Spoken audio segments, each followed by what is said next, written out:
Make the bad man stop. Oh, this bad man will never stop. This is Tim, the New York Giants Straight Talk, powered by Online Big Blue LLC. I love the comment section sometimes when people think they're leaving derogatory comments when all they're doing is fueling the fire. Oh, it's the bye week, you can tell. Because, literally, Twitter has gone stupid. The comment section on YouTube has gone stupid. I mean, it was great because I think it was Joey S. asked me a question on in the comment section. I rephrase one of the most recent videos, and he says, "Has the Giant fan base? Are we really the stupidest fan base out there?" Because there was that poll that says that the Giant fans are some of the most unintelligent fans, in reference to football, a reference to their team. And I would like to disagree. I mean, I really would. I would like to say no. But I've seen it firsthand. I've watched the progression since '76 to where we are now. I blame MetLife. I think there's something in the water. As soon as they tore down the Meadowlands, as soon as the Jets came in as a co-tenant, that's when I think the fan base has gone the opposite direction. I always talk about the fact that if you remember when MetLife first opened back in '76, till actually the inception of the new stadium, there was a 30-year waiting list for Giant season tickets. 30 years. People would will their spot in line to relatives to get season tickets. And then as soon as the new stadium was built, as soon as the PSLs came about, you can get Giant season tickets quite easily. I mean, I've been a season ticket holder forever. Family's been a season ticket holder forever. And I've watched the segment of the fan base just change. Now, I don't want to get into that. Evidently, I did want to get into it because I just pontificated, and that's for Zebra Lion, or Lion Zebra, who says he doesn't like the word when I use the word pontificate. So, I'm sorry. I really do think I need to apologize to him, and I think it's Lion Zebra or Zebra Lion who's just so upset at me, and he gets just so mad at me just for being me. So you know what? I just need to apologize to him directly. Fuck you! Did anyone really think it was going to go that way? So we have Tommy DeVito now at quarterback. We have Daniel Jones potentially coming back next year. Not potentially. He's got a $68 million dead cap number. Of course he's coming back next year. But at the end of the day, what are the Giants going to do? Are they going to pass up on a quarterback in this draft? This 2024 draft could be one of those quarterback drafts. And if you look at the talent that's in it, you look at the talent that's around it, will it rival like the 1983 draft?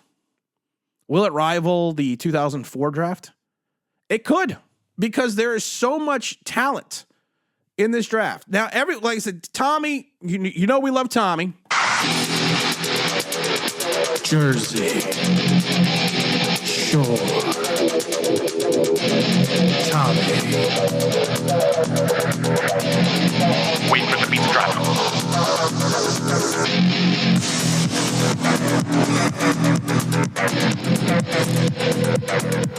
Every time I do the Tommy DeVito dance, I got to go to the chiropractor.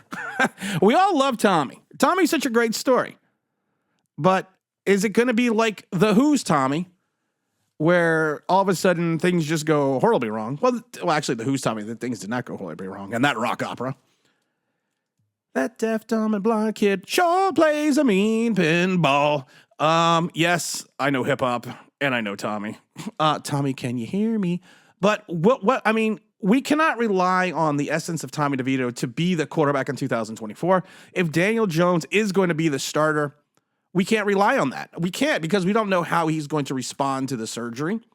We don't know how that's going to affect this season. We don't understand if at one point in time he may not come back till week 9 or 10. And if he does come back, will he come back in training camp? Will he have the ability to get himself in game shape? There's so many unknowns, and we have so many unknowns going into the season. But like I said, I mentioned 1983 and 2004. 1983 is that draft that was the quarterback draft. You know, was the John Elway draft. Was that big draft where John Elway forced his way out of Baltimore into Denver. It was just one of those moves. It was one of those moves that Eli Manning did. And we look at this draft, you had the likes of Dan Marino, John Elway, Todd Blackledge, Tony Eason, Jim Kelly, Ken O'Brien, all going in that first round. You had hits and our stars with Marino and Elway and Kelly. Of course, Kelly went over to the USFL, to the San Antonio Outlaws for an extended period of time. Then he came back to the NFL. Tony Eason actually took his team to the Super Bowl. Ken O'Brien, some people think that Ken O'Brien is the best quarterback the Jets have had since Joe Namath. And that's going back to either, Pennington or Sanchez or Richard Todd or anyone else. Todd Blackledge was really the only one that flamed out. He flamed out in Kansas City. He got traded over to Pittsburgh, and then his career just ended. But it was one of those drafts. It's almost the pinnacle of quarterback drafts is 1983. It's the pinnacle. I mean, technically, you have three Hall of Famers in that draft. You have one Super Bowl winner, multiple Super Bowl winner. You have a league MVP, a gentleman who used to own all the passing stats, and the other one gentleman who actually owns them now. So it was one of those drafts when you look back at it, you see 6 quarterbacks taken in the first round. And I remember this draft. I remember the 83 draft. Just like I remember the 2004 draft, where you had Big Ben, Phillip Rivers, Eli Manning. Everyone forgets about what's his name, J.P. Lossman, who I think he was 22nd to the Bills. Hell, you even had Matt Schaub in that draft. I think he went in the second round. Schaub, who actually had a pretty good career, started out at Atlanta, finished up with, I believe, the Texans. That was another draft. That's another draft that you could potentially have 3 Hall of Famers coming out of that draft. I definitely think Big Ben should get in. I think Eli should get in. I think that Phillip, even though he does not have the pedigree in reference to the playoffs or the Super Bowl rings, should potentially get in as well. But that was one of those drafts, again, that you couldn't pass up on the talent. You saw the talent in that draft. You knew you had to move forward. And you knew you had to make something happen. And I think the Giants understood that, especially after that 1983 season. That was a 4-12. That's a 4-12 season. You had the likes of who do you have the likes of quarterback? You had Kerry Collins, Jason Garrett, and Jesse Palmer at one point in time. So you knew the Giants had to make a move. They knew they weren't going to bring back Collins. They know you brought in Kurt Warner, but you just weren't going to make that move. They had to make a move. They had to do something. They had to be bold, and mighty forces would come to their aid. But this is that type of draft again. 2024 could be the draft of the quarterback. Now, I keep looking at the draft board, and I keep looking at who the Giants could select. And right now, they're probably going to stay within the top 10. Hopefully, they keep on that progression, or that path. But I mean, you take a look at the likes of Caleb Williams is still number 1. I know he's been something special almost for 3 years now. I always talk about how Daniel Jones is a quarterback. A point guard who can't create his own shot, and Caleb Williams is the anti-Daniel Jones. He is a point guard who can create his own shot. He can facilitate. He can do things with his arms and legs that we have not seen in a long time. I mean, in my opinion, he like I said, he's a guy that just makes things happen. He's one of the top playmakers in college football over the last 3 years. He's always a threat, either with pass. And there are some passes that he makes that you're just dumbfounded by. Now, does all this mean he's going to translate? Is all this going to translate into a Hall of Fame career? I don't know. Nobody knows, because you never know. The draft is a crapshoot. Then you fall into the likes of Drake May. Drake May, his stats, if you look at his stats at North Carolina, aren't that impressive. It's the type of offense that North Carolina runs. And I think scouts and some fans are in love with him because he has those intangibles. He has the size. He has the ideal arm talent. He can make, they all say he can make all the throws on the pro level with velocity and ball placement. I get worried that he still puts the ball in harm's way a little bit, especially for a guy that doesn't throw a lot in college. He still has a tendency to make those bad decisions. And he's got a little Kenny Pickett in him. Then the next riser right now is Bo Nix. Bo Nix out of Oregon. This is a different kid than if you watch the film that you saw at Auburn. He is another guy that's dual threat. I think he truly has an NFL arm. Just like Drake May, he can make all the throws. He had a tendency at Auburn and earlier in his Oregon career to kind of crumble under pressure. And he's getting out of that.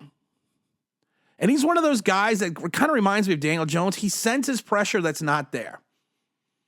And I should rephrase that. Daniel Jones never senses any pressure.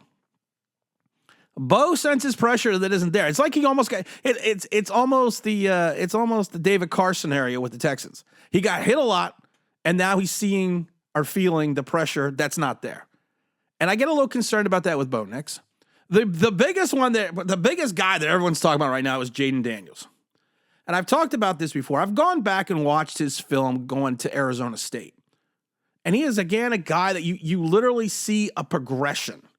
And I think that's the best thing right now about Mr. Daniels. Throughout his career back at Arizona State, you could see him slowly getting better, slowly in understanding. And it was this year at LSU, it looks like the light switch just went on these last 6 games.